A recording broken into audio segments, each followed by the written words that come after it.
There's a book by Krishnamoorti which is called The Awakening of Intelligence. And really, this is what it is.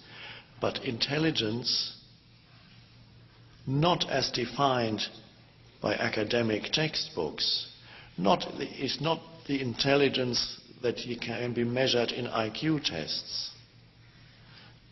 All that IQ tests measure is your ability to solve little puzzles. Intelligence is so much vaster than that.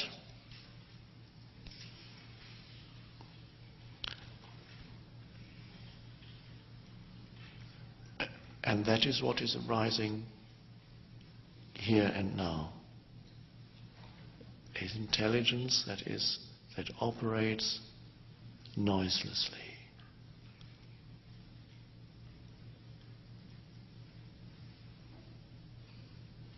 That does not exclude thought. The vastness of it includes thought, but it's far beyond thought. Thought is small. But even thought can be inspired, informed and energized by that vast intelligence when thought is no longer trapped within itself.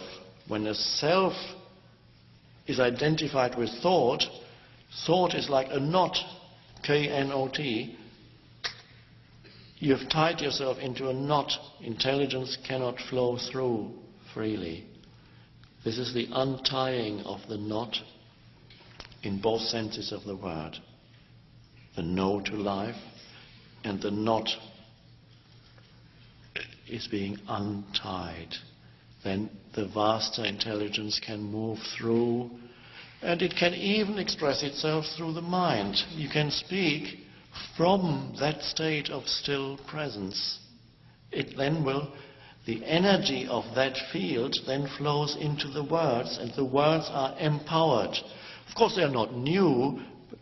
Very rarely does it happen that one creates new words, nor is it necessary. Every word is old. It has a history. There's nothing you can do about that. Every thought, most thoughts is conceptual, words.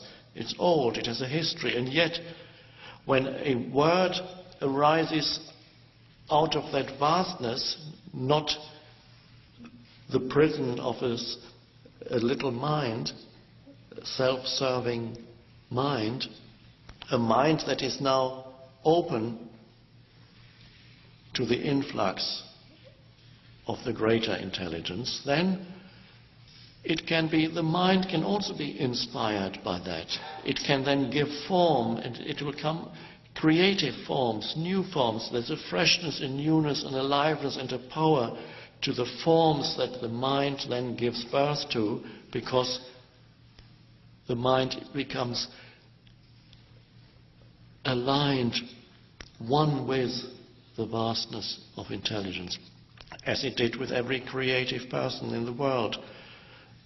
Every creative person somewhere in their field of creativity were aligned with the greater intelligence. Not usually in their whole lives, but here our whole lives are becoming transformed by that.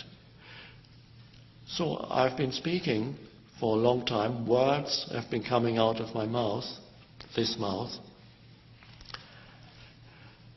and yet the words came out of the field of presence. Of course, they are old words, but there is a power to those words that goes beyond the informational value of the words. That has its place too. The words point to the truth. They have a certain informational value. You can then see where madness is, and you can see where the end of madness is. The informational value of words, but the words that are spoken from presence have an energetic quality to them which comes from the vastness of presence or consciousness. They are, so to speak, charged with the energy of that. And that's why it's beautiful to sit here and listen to the words that are spoken by presence, as The words, you listen to the words are being decoded by your mind. The mind extracts the meaning from the words, but that is not the end of the words. Then the words go deeper into yourself, and what's left of the words is the energy of presence that they carry. They become carriers of that, and then they awaken the presence in you. They go in. So you can drink in. When words are spoken from presence, you can drink in those words, and after a while you are not even bothered anymore with the information level of the words. That's why some people come to all my talks. They don't hear anything new anymore, nor is it necessary. But there is an awakening through the energy quality of the sound of the words of presence. And that's the beauty of spiritual discourse, and that's the power of spiritual discourse.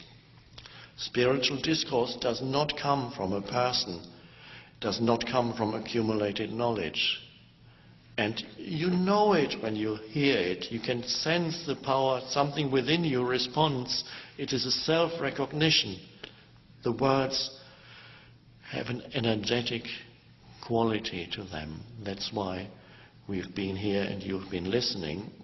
Now, if you were only here as a mind, if the screen of mind as you are sitting here had been so dense that all that you could get from sitting here was the informational value of the words, but the screen of minds might have prevented you from allowing these words to sink more deeply into yourself.